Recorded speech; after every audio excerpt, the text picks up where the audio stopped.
ఇప్పుడు మనం home made షాంపూని తయారు చేసుకుంటున్నాం. ఇప్పుడు మనం ఫస్ట్ ఒక కప్పు కొబ్బరికాయలు, నెక్స్ట్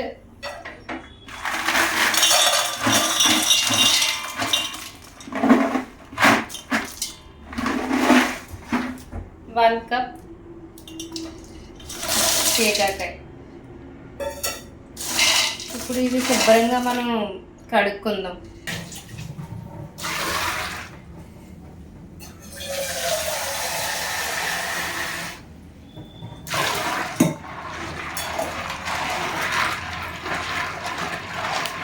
ఇప్పుడు మనం బాగా దీనికి పట్టిన దుమ్మంతా శుభ్రంగా కడుక్కొని శుభ్రపరుచుకుంటాము.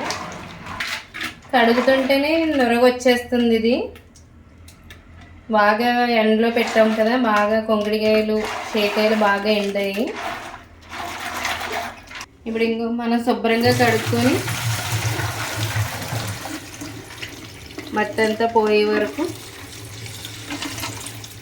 వీలవుతే మట్టి ఎక్కువగా ఉంటే ఇంకొకసారి కూడా కడగొచ్చు. మళ్ళీ ఇంకొకసారి రెండోసారి కూడా మనం మళ్ళీ శుభ్రం చేసుకోవచ్చు.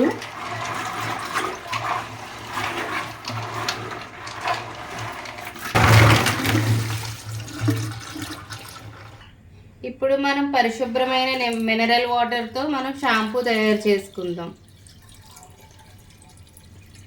వాటర్ని మనం కంపల్సరీ హీట్ చేసుకోవాలి షాంపూ నిల్వ ఉండడానికి. నెక్స్ట్ మరి మెంతులు. ఇప్పుడు మనం ముందుగా మెంతులు అనేది తీసుకుందాం షాంపూలోకి. నేనైతే 5 లీటర్స్ షాంపూ చేయాలనుకుంటున్నాను. మెంతులు తీసుకుని ఇప్పుడు మళ్ళీ మనం పరిశుభ్రమైన నీరుతో మెంతులు నైట్ అంతా నానబెట్టాలి. మనం కొంకిడికాయలను ఎలా నానబెడతామో మెంతులను కూడా అలాగే నానబెట్టుకోవాలి. ఇప్పుడు మనం వేడి నీటిని కొంకుడికాయలు శేకాయల్లో వేసుకోవాలి. చూసారు కదా మరి పొగలు ఎలా వస్తున్నాయో.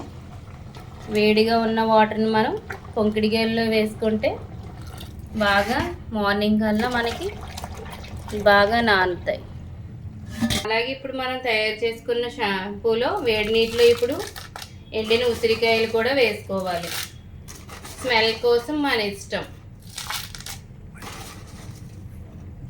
జుట్టుకి కూడా ఈ శేకాయ కొంకిడికాయలు ఎంత బలం ఇస్తుందో అలాగే ఉసిరి కూడా చాలా బలం.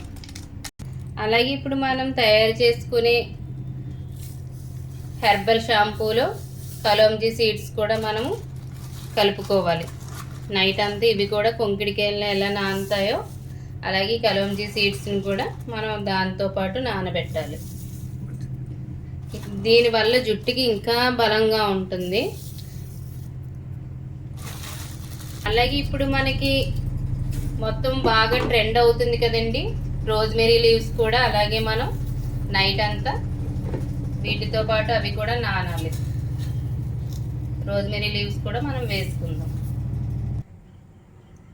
అలాగే నిమ్మకాయలు కూడా వేసుకోవచ్చు మనకి స్మెల్ కోసం. అలాగే నేనైతే భవంచాలు కూడా వేస్తున్నానండి హెయిర్కి. అంటే ఇది ఓన్లీ స్మెల్ కోసమే వేస్తున్నాం మేమైతే. ఇదంతా కలుపుకుందాము. ఎర్లీ మార్నింగ్ కల్లా మనకి ఇదంతా నానుతుంది. ఆల్రెడీ మనకి కలర్ కూడా వస్తుంది. ఇప్పుడు మనం షాంపూలోకి ఆల్మండ్ గమ్ కూడా నానబెడుతున్నాము. దీన్ని తుమ్మ జిగురు అని కూడా అంటారు. ఇది ఎర్లీ మార్నింగ్కి మనకి సబ్జాలు ఎలా ఉబ్బుతాయో సేమ్ అలాగే ఆల్మండ్ గమ్ కూడా మనకి మార్నింగ్కి ఉబ్బిపోతుంది. ఇంకా నేను ఇది తయారు చేసేటప్పుడు ఇందులో ఏమేమి వేయాలో మీకు అన్నీ పార్ట్ 2లో చూపిస్తాను. ఇది పార్ట్ 1 ఒక్కటే మాత్రం. పార్ట్ 2లో ఇంకా మనం ఇందులో ఏమేమి కలుపుతామో అవన్నీ మీకు చూపిస్తాను. Bye friends.